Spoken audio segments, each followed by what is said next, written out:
Good evening, everyone. My name is Ankesh Chingyani. Today, my team Maria, Gabby, Callie, Natalie, TJ, Ian, Tristan, Tyler, and myself will be representing Econ 1021 Capital. We present to you an analysis of South Korea. We will take a deep dive into the South Korean economy, looking at industries, economic conditions, and politics, amongst other factors, to provide information on our current bull stance. We plan to invest and allocate up to 15% of our portfolio to South Korean assets, and we want to share with our valid shareholders why. While there could be hesitations due to South Korea's aging population or the historical lack of transparency in regulations, the pros certainly outweigh the cons. To summarize, South Korea produces high quality infrastructure, especially in technology. This can be partially attributed to the high human capital and skill of workers because of their excellent education system. South Korea holds a strong international financial position and trades with many of the most influential nations of the world, such as the US and China. Most recently, South Korea's economy has demonstrated a resiliency to the COVID-19 pandemic unlike many other nations, which makes investing now a smart decision. South Korea is located in Eastern Asia on the Korean Peninsula.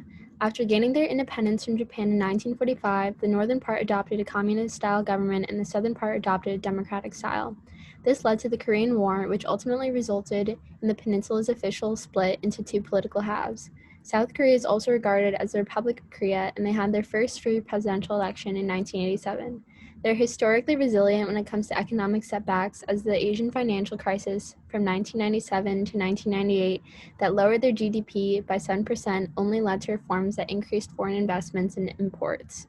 Consistent government confidence is very important to this country, and this is reflected in their effective response to COVID-19, which allowed their economy to remain relatively unaffected by the global pandemic. The South Korean political system is democratic, and there are popular elections for the president. The president is the leader of the government and is elected for a term of 5 years. There is also a parliament which consists of 299 members of various political parties. Moving on to the banking system in South Korea. The Central Bank of South Korea is the Bank of Korea. They ensure financial stability, implement monetary policy, issues South Korea's currency, the won, and sets inflation for an inflation target every few years or if there's a financial shock. The current target rate for 2019 and beyond is 2%. As for monetary policy, this is carried out by the Monetary Policy Board, who are part of the Bank of Korea. They meet 8 times a year to discuss changing the base rate, which is used during transactions between the Bank of Korea and other financial institutions, such as during repurchase agreements and other liquidity adjustments. South Korea has a free floating exchange rate, so the rate is free to adjust according to other currencies' movements instead of being set to a currency or being set by the government. South Korea's key exports include electrical machinery, industrial machinery, vehicles and auto parts, mineral fuels, and plastics. Their key imports are crude petroleum, petroleum gas, and iron. And finally, their key trading partners are China, the United States, Japan, and Vietnam. South Korea has maintained a comparably low unemployment rate to other developed countries, allowing for relatively steady economic growth. South Korea was doing considerably well with their unemployment rates in the early 2000s as they had made substantial efforts forward in terms of globalization. These efforts were only somewhat offset by the global financial crisis between 2007 and 2009. Consequently, those effects were still apparent in their unemployment rate until 2010.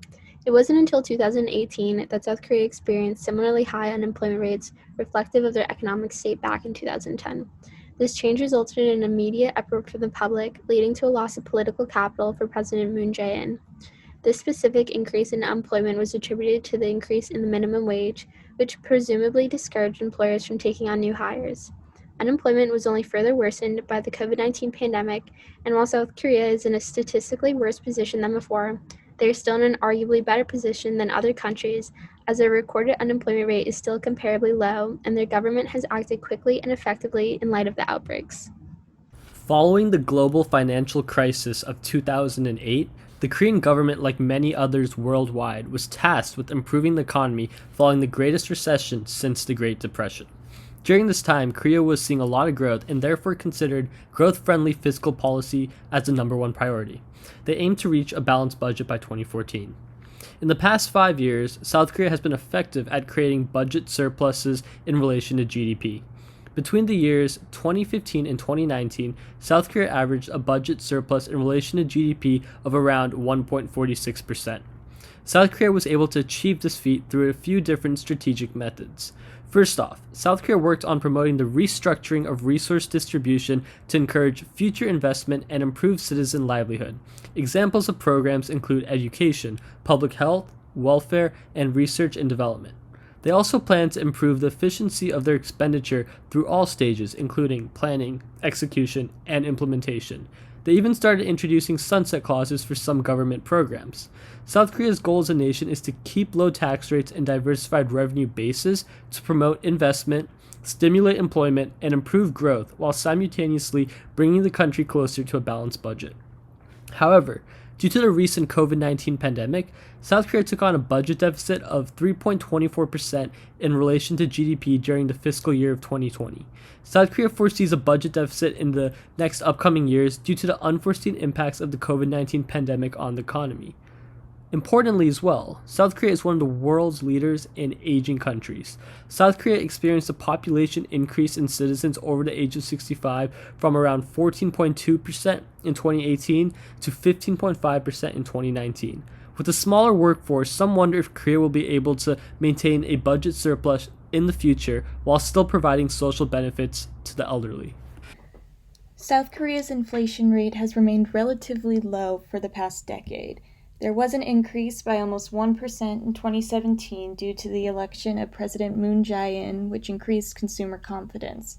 The rate then dropped in 2019 due to the onset of the COVID-19 pandemic. Starting in 2019, the Bank of Korea issued an inflation target of 2%. They plan on continuing to increase government spending on stimulus packages to increase consumer spending. Because inflation is low now and expected to rise, it makes the most sense to invest now as opposed to waiting a couple of years. South Korea uses the short-term nominal interest rate as the reference policy rate used during transactions between the Bank of Korea and other financial institutions. The Monetary Policy Board meets 8 times a year to change the rate depending on price movements, domestic and international economic and financial market conditions, etc. Because of the effects of COVID-19, the Bank of Korea cut interest rates from 1.25% at the end of 2019 and 2.5% in mid-2020 to try to boost stimulus. This is the lowest rate the bank adopted since its start in 1999. The Bank of Korea, along with the government, hopes this low rate will assist struggling businesses and increase consumption to try to account for the huge decline in exports and manufacturing. This policy has worked thus far in South Korea, as it is projected to only have a 1% decline in GDP due to the pandemic. In the past 10 years, the exchange rate has remained stable. In 1980, the exchange rate was determined using a weighted average of 2 baskets, the SDR basket and baskets of other currencies. They also incorporated variable adjustment factors. In 1990, the market average exchange rate system was introduced. This utilized market supply and demand of foreign currencies. Then, in 1997, when the Asian financial crisis occurred, they changed to a fixed exchange rate system, which became completely free-floating. Currently, the won has slightly appreciated, and holders or buyers of the won have more purchasing power now. So from this data set and from the provided statistics, in the last 10 years, South Korea continues to have a positive increase in GDP each year. I believe there were 2 years for the United States that they actually had a negative increase, therefore a decrease. And then the average percent change was actually 3.08% in comparison to the United States of 1.86% average. And then this is a clear indication that there exists a large growth potential for South Korea, where there's more room for economic development, as real GDP in the United States is almost 12 times as large as that in South Korea. So there's clearly this room for growth and for improvement. And then the South Korean government debt, moving over to the right, is much lower than that of the United States, as seen at 31.92% compared to United States of 101.37%. And so government debt directly impacts the economic stability of a country, and such as the value of its currency, and for us, the yuan. And then it also impacts future economic growth, which could delay that for a variety of factors, and then the unemployment rate as well. We've seen, the Great Depression, or even like COVID-19, these, source statistics will end up rising and have a detrimental effect to society and to the economy.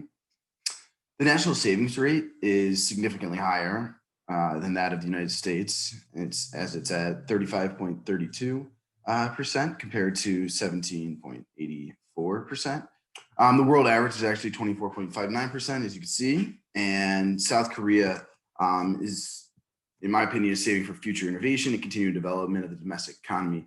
So this is actually a good indicator as they are saving their wealth, and then eventually will end up reinvesting it into the economy, further boosting production and future innovation.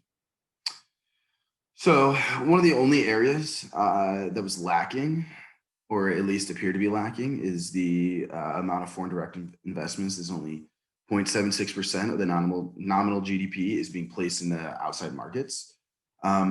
Foreign investments can do a couple things. They can help, protect the value of the yuan and prevent economic collapse when unexpected catastrophic events occur, such as, like, say, COVID-19. Obviously, COVID-19 was a world pandemic, but if there, for some reason, were just a countrywide sort of economic collapse, their money will be protected in other markets. However, as foreign direct investment is especially necessary in developing countries with emerging markets, we can see that the placement of investments back into South Korean markets will actually continue the growth and prosperity of the country. Relatively new companies oftentimes need multinational funding and expertise to further operations.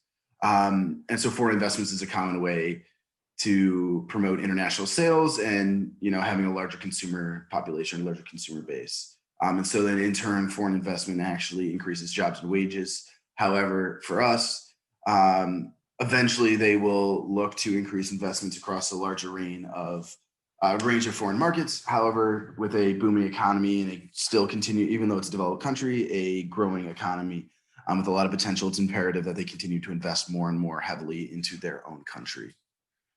As for net exports, here is presented the top 10 total exports of South Korea. From the 2019 data, we note that the top 10 sectors make up actually 84% of all total exports.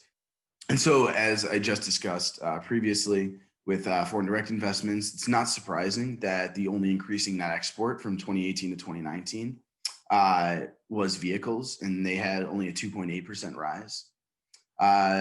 Now, the areas with the sharpest decline were optical and technical medical apparatuses, with a 24.6% decrease, as you can see on the right. And then just moving also upwards a little bit, the organic chemicals declined 17.2%, and electrical machinery and equipment declined 16.8%. This, on a surface level, may raise concerns. However, for South Korean current economic state, as discussed earlier, is actually quite beneficial. These statistics lead us to believe that in this, growing but developed country, decreasing reliance on products sold in foreign markets will continuously increase GDP, or with continuously increasing GDP. So therefore, it's not like there's a huge, economic decline. GDP is still continuously increasing, even though foreign investments are decreasing. With this, this is actually an indicator of positive total economic performance. And the net export decrease from 28.3% to 23.4% of all total GDP from 2018 to 2019 indicates that South Korea does not need to rely on international trades as heavily, whereas they can still maintain high levels of internal production and then further boost the domestic economy. So policies for South Korea. So let's start with fiscal policy. So in the years between 2015 and 2019, South Korea has maintained a budget surplus. This is mainly due to South Korea's government effectively budgeting their money and not overspending quite contrary to, I guess, how the US conducts their fiscal policy. And then overall, with the fiscal policy, the government's current goals are to raise the national minimum wage, support a market economy, encourage growth within the agricultural and fishing industries, and many other things. So it seems as though South Korea is planning on spending a lot on its infrastructure and kind of trying to keep up in the world. So it would be, I would expect that the South Korean budget will increase as years to come, and that'll be another reason why they may experience a budget deficit in the future. So, monetary policy wise, the monetary policy is set by the Monetary Policy Committee, which is within the Bank of Korea. And the Bank of Korea is actually regulated by the Korean national government. So it's different than what we have here in the US, where the Federal Reserve is almost its own separate entity from the government, but in South Korea, they're intertwined. So the Monetary Policy Committee is made up of one governor, one senior deputy governor, and then 5 deputy governors. And then together, they form this committee that makes overall decisions on monetary policy. Their big focus is on targeting the medium term inflation rate. So, by targeting the inflation rate, South Korea's goal is to help maintain a stable economy without entering recessions and then depressions. And then the Bank of Korea also changed its policy rate in, I believe, 2018 from the call rate target to the Bank of Korea base rate. So basically, South Korea is trying to maintain and change as the future becomes imminent, and they're not trying to, I guess, stay stuck in their past foreign or their past policies. So, on to trade. Trade is one of the most important aspects to South Korea, as trade accounts for 83% of South Korea's GDP. Their main trading partners include the US, China, and Japan. And South Korea is also part of 2 large economic and trade organizations, one of them being the Asia Pacific Economic Cooperation Forum, and the second one being the World Trade Organization. These 2 organizations are very important for South Korea because they rely so heavily on trade for their economy. And then over the past 11 years, it would make lots of sense, but it is what it is, as South Korea has maintained a trade surplus of close to 60 trillion won per year. So, in my opinion, that makes a lot of sense because trade is so important to them. So, it makes a lot of sense that their exports outrank their imports by that much. And then, and since trade is so important to South Korea, they experience a lot of external influences from key partners like China. So, dealing with that is also a possible negative to foreign direct investment. But as things are going now, South Korea has a lot of stable trade relationships with China, the US, and a lot of other big world powers. In conclusion, South Korea is a highly advanced developed country with many desirable qualities, such as a skilled workforce, advanced research and development capabilities, and high quality infrastructure. Its economic position in the world is further improved by a strong international economy, a growth in investment in Asia, high levels of disposable household income, and a strong shipping and cargo industry. South Korea also has a high national savings rate and a low government debt, which means a relatively quicker recovery from economic disasters like COVID-19. After taking into account the macroeconomic data trends, fiscal and monetary policies, and current events of South Korea, our team decided the country is a prime candidate for foreign direct investment.